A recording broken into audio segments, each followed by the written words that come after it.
Bismillahirrahmanirrahim ve bihi nesta'in innehu hayru nasirin ve mu'in.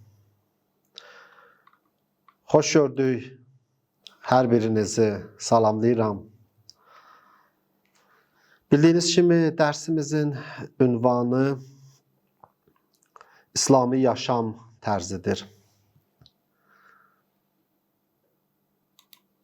Və çox önəmli, mühüm bir mövzudur, məsələdir. Hər bir insan üçün, hər bir bəşər övladı üçün həll edici rola sahibdir. Baxın, əgər İslamın əxlaqi təlimlərini bölmək istəsək, 3 hissəyə bölə bilərik. Biri budur ki, insan Allahıyla, yaradanıyla rabitəsi. İkinci məsələ insanın özü ilə olan rabitəsidir. Üçüncü məsələ isə digərləri ilə olan rabitəsidir.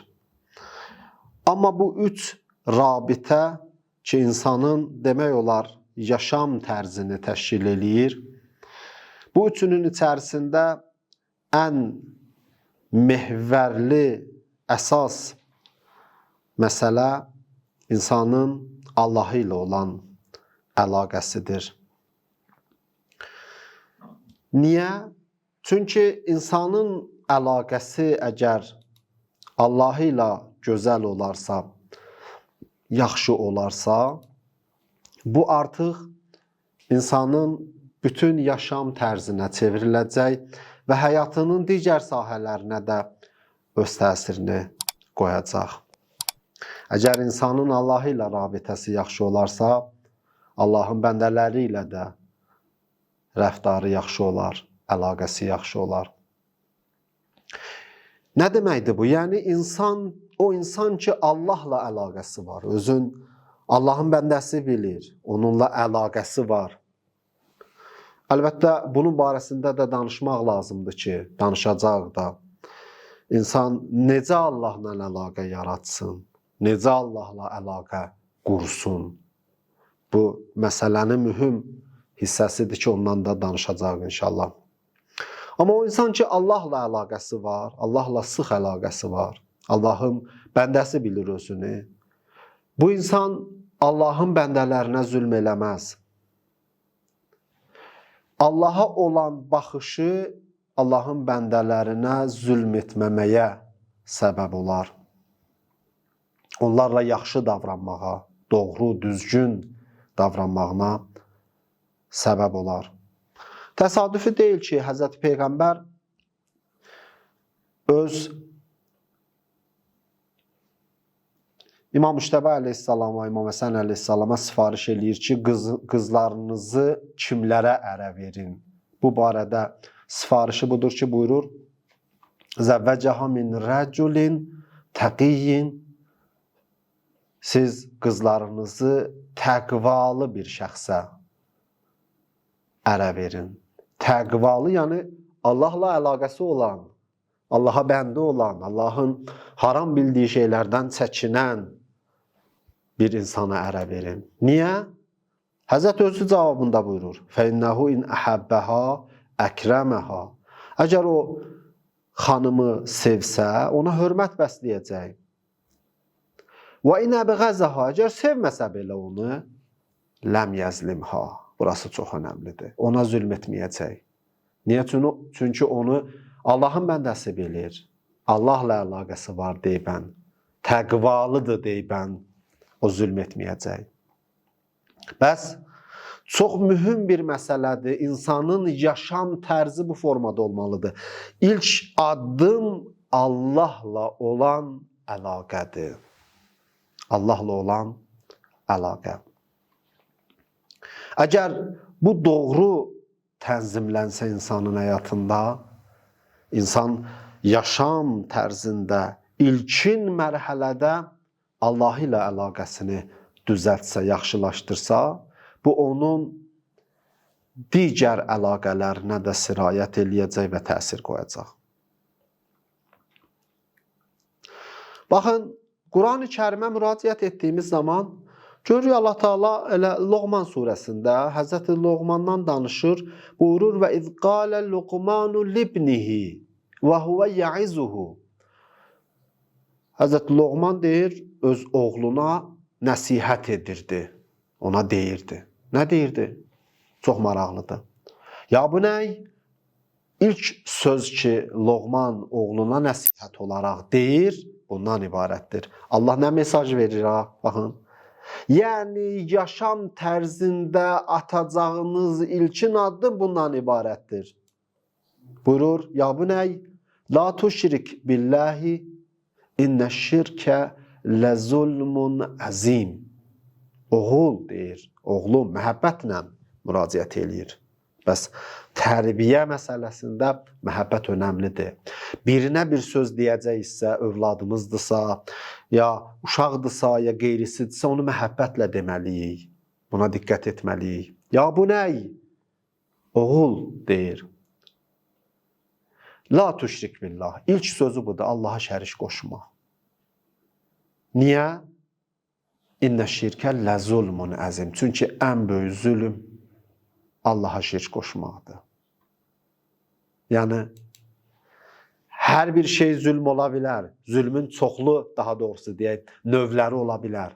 Amma ən böyüyü bir bəndənin Rəbbinə şərik qoşmasıdır. Bu çox insafsızlıqdır.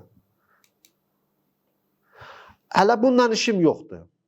Sözümüz budur ki, baxın, nəsihət eləyəndə bir çox sözlər deyə bilərdi. Deyə bilərdi, oğul, düz danış. Başqalarını görəndə onlara salam ver. Ədəbli, ərkanlı ol. Bu kimi məsələləri deyə bilərdi. Amma ilkin söz ki, nəsihət ki eləyir Loğman oğluna, deyir, oğul, Allaha şərik qoşma. Burada məlumdur ki, Allaha şərik qoşmadan məqsəd budur ki, Loğmanın oğlu bütpərəst idi. Yox. Məqsəd bütpərəstlikdir. Bəs biz Allaha şərik qoşmağı sadəcə bütpərəstlikdə xülasələşdirməyək. Bütə sitayiş eləmiriksə, sadəcə Allahı qəbul ediriksə yaradan olaraq, deyə bilmərik biz Allaha şərik qoşmuruq. Allahın ola bilər xaliqiyyətində şərik qoşmuruq. Deyirik, tək yaradan odur. Amma rububiyyətində necə? Allahın bu varlığı idarə etməsində necə? Şərik qoşuruqmu, qoşmuruqmu? Allahdan başqa da idarə edicilər tanıyırıqmı? Bəs bu çox önəmli bir məsələdir ki, bəndənin yaşam tərzində ilkin diqqət edəcəyi məsələ budur ki, Allahı ilə əlaqəsi gözəl olsun. Allahı ilə əlaqəsi yaxşı olsun. Ayədən sonra bir sıra məsələlərə də işarə eləyir ki, bu ayədən sonra onlara gəlib Allahla necə əlaqə quraq məsələsində onlara işarə edərik ki, artıq oradan sonra Allahla necə əlaqə qurmaqdan demək olar ki, danışır. Amma o ki istəyirəm deyəm, bundan ibarətdir. Allahla əlaqə qurmaq üçün nə edək? Burada da bir sıra məsələlərə işarə edəcək ki, elə o surədə də, digər ayələrdə də, hədislərimizdə də qeyd olunub. Necə əlaqə quraq ki, layiqli olsun, gözəl olsun? Allahla əlaqə məsələsində iki bəhs var. Biri budur ki, Allahla birbaşa əlaqə qurmaq barədə söhbət açılır. Bir də Allahla əlaqəsi olan bir şeylərlə rabitə qurmaq barədə. Bu ikinci mərhələ məsələn Qur'andır, Allahın göndərdiyi dindir, peyğəmbərdir, əhl-i beytdir, bunlardır. Yəni, əgər Allahla əlaqə qurmaq istəyiriksə, gərək Allahın dini ilə, Allahın dinini bizə tanıtdırmaq üçün, bizi doğru düzgün tərbiyə eləmək üçün göndərdiyi o ilahi şəxsiyyətlərlə, Allah vəliləri ilə, Allahın hökmləri ilə, halalı ilə, haramı ilə doğru düzgün əlaqəmiz olmalıdır. Onları doğru düzgün tanımalıyıq. Onun əsasında yaşam qurmağa çalışmalıyıq. Əgər biz İslami yaşam tərzi qurmaq istəyiriksə özümüz üçün, bax, bunlarla tanış olmalıyıq. Bunlarsız mümkün deyil. Allahla yaxşı əlaqə qurmaqda da ilkin addım, bir çox məsələlər var qeyd edəcəyik, amma ilkin addım mərifətullahdır. Allaha mərifət tapmaqdır. Allaha mərifət tapmaq məsələsi çox mühüm məsələdir ki, tövhid məsələlərində, bəhslərində qeyd olunur. Amma əxlaqi məsələlərdə də özünə məxsus yeri var. Əvvəla bunu qeyd edək ki, mərifət bütün işlərin kökü və əsasıdır. Mərifət yəni tanışlıq. Hər bir işin köküdür, əsasıdır. Əgər mərifət olmasa, tanışlıq olmasa, məhəbbət yaranmaz. İtaət olmaz, ibadət olmaz, dua olmaz. Ona uyğun yaşam tərzi olmaz. Adətən biz o şəxslərlə ki, onlarla heç bir tanışlığımız yoxdur, görsən heç əlaqə də qurmuruq onlarla. Amma görsən, biraz münasibət yaranandan sonra, tanışlıq yaranandan sonra, onu tanıdıqdan sonra görsən əlaqələr istiləşir, səmimiləşir, yaxşılaşır. Bəs tanışlıq, mərifət biri ilə əlaqə qurmağın kökü və əsasıdır.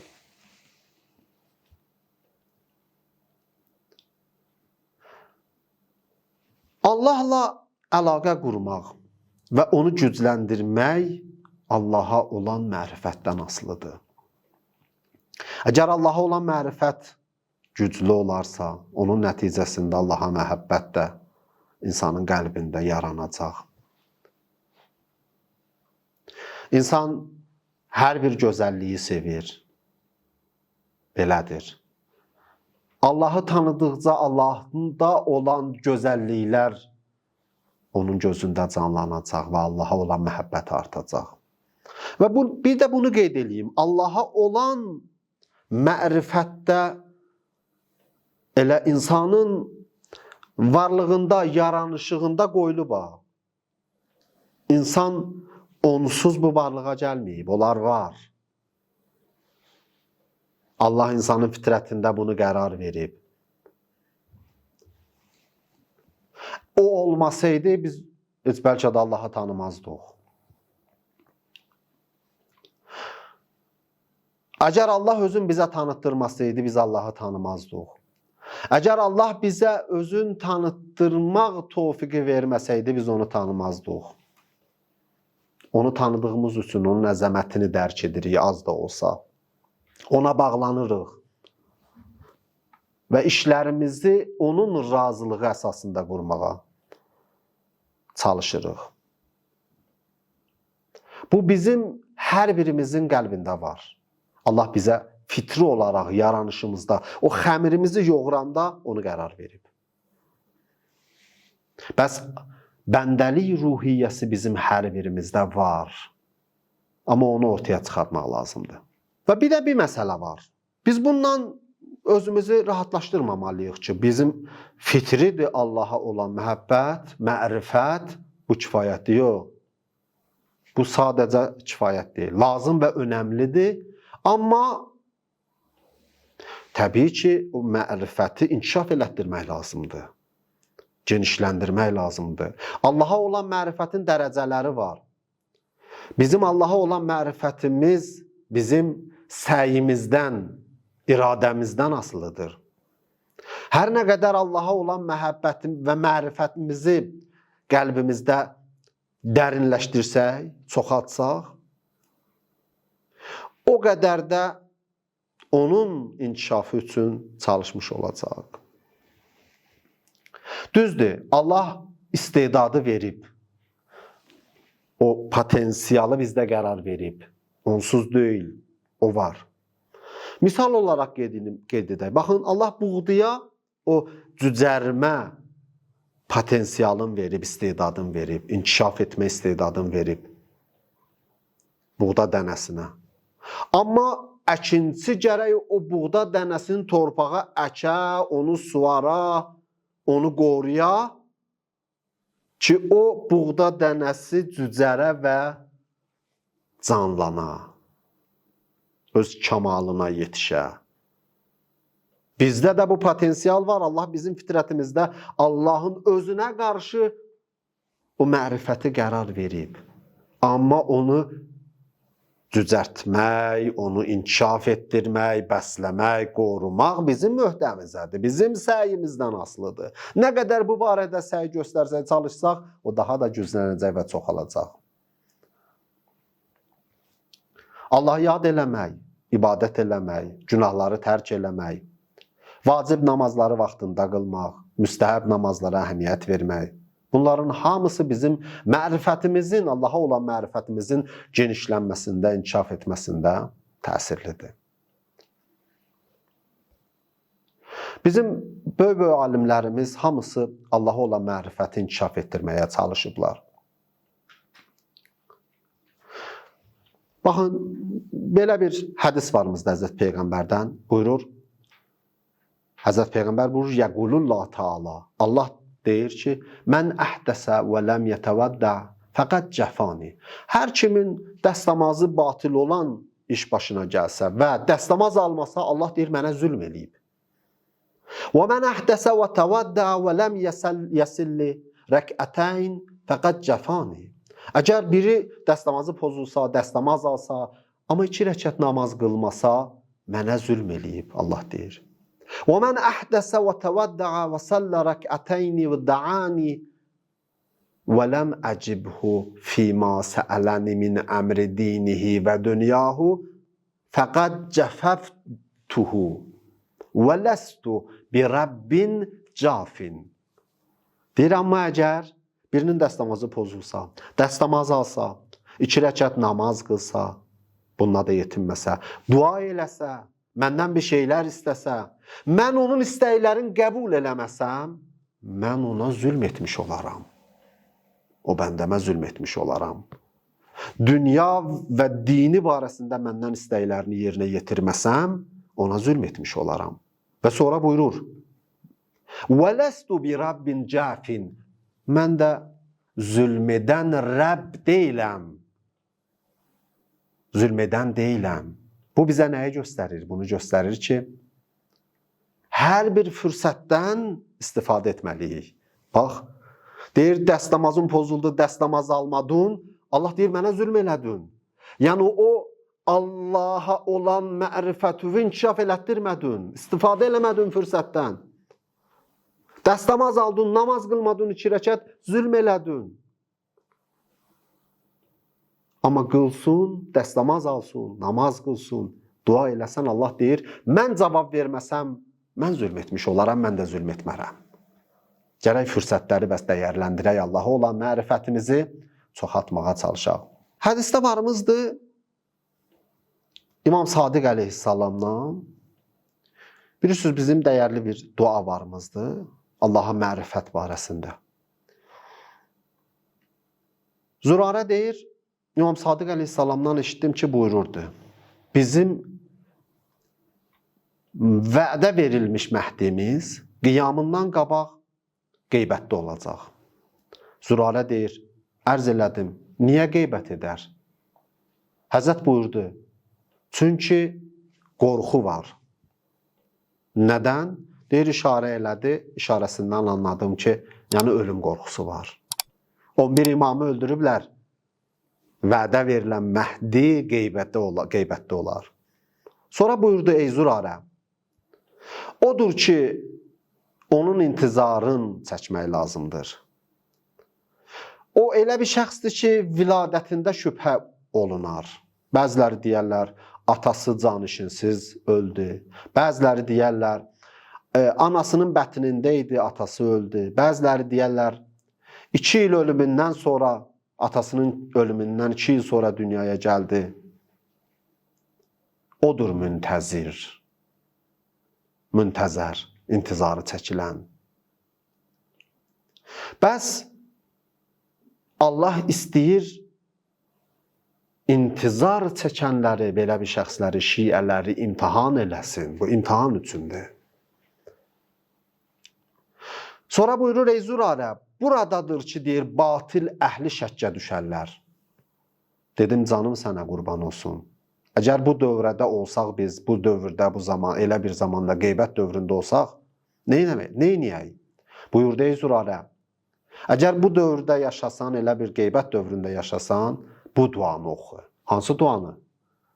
Allahümmə ərrifni nəfsəkə fəinnəkə in ləm tuarrifni nəfsəkə ləm a'rif nəbiyyək. İlahi, özü mənə tanıtdır. Əgər özü mənə tanıtdırmasın, mən sənin peyğəmbəri tanımaram. Allahümmə ərrifni rəsuləkə fəinnəkə in ləm tuarrifni rəsuləkə ləm a'rif hüccətək. İlahi, rəsulu mənə tanıtdır. Əgər tanıtdırmasan, mən sənin hüccətini tanımaram. Allahümmə ərrifni hüccətəkə. Hüccətini mənə tanıtdır ilahi. Fəinnəkə in ləm tuarrifni hüccətəkə zələltu ən dini. Sənin dinindən azaram, əgər hüccətini mənə tanıtdırmasın. Bəs Allahdan yardım diləməliyik. İlahi mərifət əldə etmək üçün. Bu duanı deyir, qeybət dövründə oxuyun. Allah bizə o mərifəti bəxş eləsin və biz də çalışaq onun üçün. Əhl-i beytimiz də bu məsələyə çox önəm veriblər. Mən keçirəm bir sıra məsələlərdən. Amma o ki, istəyirəm qeyd eləyəm, neyniyək Allahı tanıyaq, Allahla əlaqə quraq. Dedik, ilkin mərhələ Allahla yaxşı əlaqə qurmaq üçün Allaha mərifət tapmaq lazımdır. O mərifət üçün səy göstərmək lazımdır. Elə Loğman surəsində də bir sıra məsələlərə işarə eləyir. Allaha şərik qoşmamaq bəhsindən sonra. Bir məsələ ki, riayət etməliyik, dua etməkdir. Dua çox önəmlidir, insan həyatında çox böyük rola sahibdir. Bir bəndənin Allahı ilə əlaqə qurması üçün. Dua sadəcə bəndənin öz ehtiyaclarını Allahdan istəməsi deyil. Etdiyi dualar qəbul olunmayanda da bəzən desin ki, niyə qəbul olmadı? Axı, duanın mənası sadəcə bu deyil. Dua Allahı sonsuz qüdrət olaraq qəbul eləyib, özünü aciz bir qul və bəndə olaraq görmək, aciz qulun o sonsuz qüdrətə sığınması deməkdir. Dua bundan ibarətdir. Allahla əlaqə qurmaq üçün dua bizim həyatımızda var olmalıdır. Bu zehniyyət, bu düşüncə, bu təfəkkür bizdə olmalıdır. Rəbbimiz sonsuz qüdrət sahibidir və biz aciz qullarıq, bəndələrik. Aciz bəndə də ona ehtiyaclıdır. Eyni zamanda bir sıra dualar da etməliyik. Elə Rəbbimizin özündən dua edib mərifətini istəməliyik. Zikirlər deməliyik, dualar etməliyik, xüsusi dualar da var. Bir misal vururlar, deyirlər, ən gözəl aeroport hansı aeroportdur? Buyurursunuz bu misalı niyə vururlar? Bu misalı ona görə vururlar ki, deyirlər, bizim İslami marifimizdə çoxlu dualar var. O duaların hamısını ki, eləyə bilmirik, oxuya bilmirik. Bunun mənası nədir? Niyə belə dua var? Sualın cavabında deyirlər, baxın, ən yaxşı aeroport o aeroportdur ki, mən istədiyim zaman, mən istədiyim məqsədə o aeroportdan uçuş olsun. Bu zehnimizdə qurduğumuz ideal aeroportdur. Düz. İndi lazımdır ki, o aeroportda ki, hər zaman təyyarə var, sən gedib uçasan, yox. İstədiyin bəzi yerlərə. Sadəcə mənası budur ki, Allah ki, belə dualar ki, qərar verib ha. Belə dualar ki, bizə çatdırılıb Əhl-i Beyt vasitəsilə, bizə bunu demək istəyirlər. Allaha tərəf getmək üçün, Allaha yaxınlaşmaq üçün hər zaman, hər an uçuş hazırdır. Yol açıqdır. Maneə yoxdur. Tez bir zamanda yetişə bilərsən. Sadəcə sənin istəməyin lazımdır. Dua qapısı açıqdır. Heç bir zaman bağlı deyil. Həyatımızda dua var olmalıdır. Bunu unutmayaq. Allahla əlaqəmiz olmaq üçün. Namaz həyatımızın önəmli hissəsini təşkil etməlidir. Mən elə müstəhəbbi namazlarla işim yoxdur. Vacibi namazlar, onların riayət eləmək, diqqətli olmaq, Allaha yaxınlaşmağın ən gözəl yollarındandır. Ki Allah özü bunu qərar verib. Deyib, namaz qılmaqla mənə yaxınlaşa bilərsiniz. Bizə sifariş olunan budur. Bəziləri deyir, namaz qılırıq, amma o lazımı əlaqə yaranmır. Burada iş bizim üzərimizə düşür. Biz o namazı necə qılırığa düşür. Orada diqqətli olmaq lazımdır, ayələrin mənasına diqqət etmək lazımdır. Ən önəmli tövsiyə ki, bizə olunur, bundan ibarətdir ki, namaz qılanda bilin. Adam danışanda bilir ki, onu dinləyən var da. Deyir, namaz qılanda bilin Allahınızla danışırsınız. Varlığın ən güclüsü ilə, sonsuz qüdrət sahibi ilə danışırsınız. Sizi dinləyən var. Və dinləyici də sonsuz qüdrət sahibidir. Bunu düşünərək namaz qılın. O zaman namazınız fərqli olar. İnsan biləndə ki, mən danışıram və məni dinləyən var və dinləyən də ən qüdrətli, ən əzəmətli biridir. O danışığına diqqətli olar. O danışıq tərzinə diqqət eləyər. Çox bunun üzərində dayanmaq istəmirəm. Amma Allahla əlaqə qurmağın mühüm yollarından biri namaz qılmaqdır. Digər bir məsələ Quran oxumaqdır. Quranda da biz dinləyiciyik, Allah danışır bizimlə. Bizim ona diqqət etməyimiz önəmli və zəruridir. Namaz qılmaqla dua etmək, Quran oxumaq, bu həyatımızın içərisində bunu qurmalıyıq. Quran oxumaq.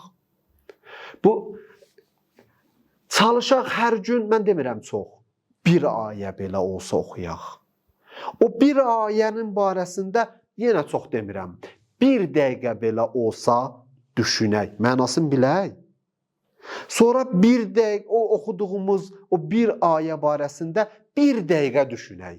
Bunu günümüzün əsas işlərindən birinə çevirək. Əgər istəyiriksə, Allahımızla əlaqəmiz güclənsin. Bu da önəmli işlərdən biridir.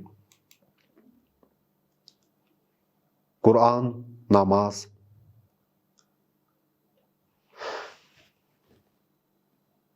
Çoxlu məsələlər qeyd ediblər. İnsan gününə Allahın adı ilə başlayır. Mühümdür. Allahın adı ilə günə başla deyir. Allaha şükr edərək başla. Bu onun üçündür ki, daim Allah sənin yadında olsun. O gün ərzində edəcəyin işlərdə Allah nəzərində olsun. Zikr etsin insan. Bir sıra zikirləri ola bilər, desin ki, yadımdan çıxmasın. İnsanın Allahla əlaqəsini möhkəmləndirmək üçün görəcəyi önəmli məsələlərdən biri fikrini, təfəkkürünü kontrol eləməkdir. İnsan dərin düşüncələrə dala bilər və bunun nəticəsində çaşqınlığa da düşə bilər. Ona görə faydasız, bihudə, ilahi olmayan, Allah bəyənmədiyi fikirlərdən özünü uzaq eləməyə çalışsın. Çünki fikirlər təfəkkür insanın həyatına təsir qoyur birbaşa, əməllərinə birbaşa təsir qoyur. Çalışağın bihudə məsələlər barəsində düşünməyək, faydalı məsələlər barəsində düşünək. Bu da mühüm məsələlərdəndir.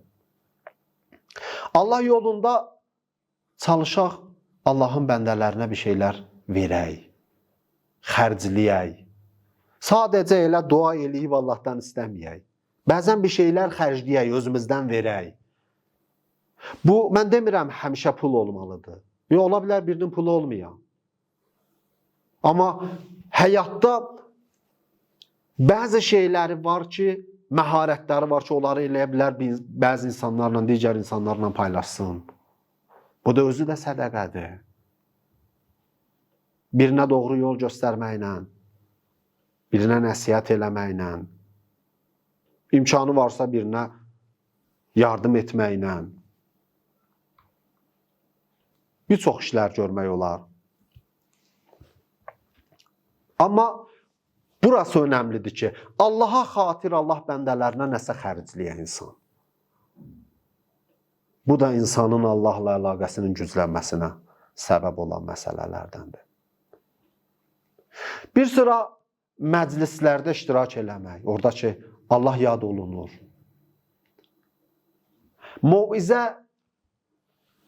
məclislərində xüsusilə iştirak eləmək, sadə keçməmək lazımdır yanından. İnsanoğlunun mövizəyə ehtiyacı var. Mövizəyə ehtiyacımız var. Hər birimizin. Qəbul etməsək belə. Bilirsiniz, bəşərin ən şərəflisi, Hz. Muhammed sallallahu aleyhi və aleyhi və səlləm vəhiy mələyi Cəbrailə üzün tutub deyirdi, İzni ya Cibril, məni mövizə ilə Cəbrail. Vəhiy mələyinə deyirdi, Peyğəmbər deyirdi, məni mövizə ilə. İnsan ruhunun mövizəyə ehtiyacı var. O ruhunun əslini itirməməsi üçün, insaniyyətini itirməmək üçün, Allahı yaddan çıxarmaması üçün buna ehtiyacı var insanın. Elədiyi səhvlərdən, günahlardan tövbə etməsi çox önəmlidir, çox mühümdür. İnsan tez qayıdış etsin, tez tövbə eləsin, peşman olsun. Allahla əlaqənin güclənməsinə səbəb olan məsələlərdəndir. Çox üzərində dayanmıram. Əmr bil məruf və nəhy-i münkar etmək, ictimai qınağın olması, insanları yaxşılığa dəvət edib pislikdən çəkindirmək ki, Hz. Loğman da Loğman surəsində bu məsələyə işarə edir. Oğluna belə tövsiyə edir. Allah yolunda insanların rahatçılığı üçün nəsə bir iş görmək. Məsələn, bir ağac əkmək, bir gül əkmək ki, insanlar ona baxanda sevinsinlər, şad olsunlar deyə. Bu işlərdən də görə bilər insan. Bunlar hamısı Allahla bağlantılı olmalıdır. Bağlılığı Allaha verməlidir ki, insan Allahla əlaqəsi bunlar vasitəsilə düzəlsin, möhkəmlənsin. Evində xüsusi nizam-intizamının olması, ailəyə qarşı diqqətli olması, bunlar Allahla insanın əlaqəsini gücləndirən bir məsələdir. Bir-birlərinə qarşı ailə içərisində məhəbbətli, mehriban olmaları. Niyə? Çünki o da Allahın bəndəsidir, sən də Allahın bəndəsisən. İndi bir yaşam sürürsünüz birlikdə və bir-birinizə dəstək olmağa çalışmalısınız. Bir-birinizin səhvlərindən göz yummağa çalışmalısınız. Səhvsiz insan ki, yoxdur. Allaha xatir bir-birinizi bağışlamağa çalışmalısınız. Və çox önəmli məsələlərdən biri. Başqalarını bağışlamalısınız Allaha xatir. Bağışlamalıyıq Allaha xatir. Allah özü Quranda deyir, bağışlanmaq istəmirsinizmi? İstəyirsinizsə Allah sizi bağışlasın, siz də bağışlayın. Siz də bağışlamağı bacarın. Bu, Quranın bizə tövsiyəsidir, Allahın birbaşa Quran-ı Kərimdə bizə buyurduğu ayədir. Bağışlanmaq istəmirsinizmi? İstəyirsinizsə Allah sizi bağışlasın, siz də bağışlamağı bacarın, siz də bağışlayın. Bunlar Allaha xatir birinin səhvindən keçmək, bağışlamaq, Allahla insanın əlaqəsinin möhkəmlənməsinə səbəb olan məsələlərdəndir. O şeylərdən ki, Allahın xoşu gəlmir, onlardan uzaqlaşmaq. O şeylərə ki, Allahın xoşu gəlir, o işləri görmək, ehtiyaclılara kömək eləmək və bir sıra digər məsələlər ki, keçirəm bunlardan. Amma bununla kifayətlənirəm bu qeyd etdiyim məsələlərlə. İnşallah gələn dərsimizdə ola bilər bir sıra digər məsələlərə də elə həyatımızın içərisində nə eləyə bilərik ki, Allahla əlaqəmiz daha da möhkəmlənsin? Bu namaz, Quran oxumaq, dua etmək, dini məsələləri icra etməkdən əlavə ola bilər. Həyatımızın içərisində bir sıra məsələlərə diqqət etməliyik. Onları da inşallah çalışarıq gələn dərsimizdə diqqətinizə çatdıraq, qeyd eləyək və bir sıra digər məsələlər də ki, zehnimizdə var inşallah qeyd edərik. Ümidvaram Allah bizim hər birimizə tövfiq versin. Allahla əlaqəmizi çox güclü edək, çox gözəl edək. Elə bir bəndə olaq ki, doğrudan Allahla münasibətimiz xoş olsun, yaxşı olsun. Necə bir övlad valideyni ilə rəftarı pis olanda həyatının müxtəlif sahələrində nöqsanlar yaranır, bu qaçılmazdır.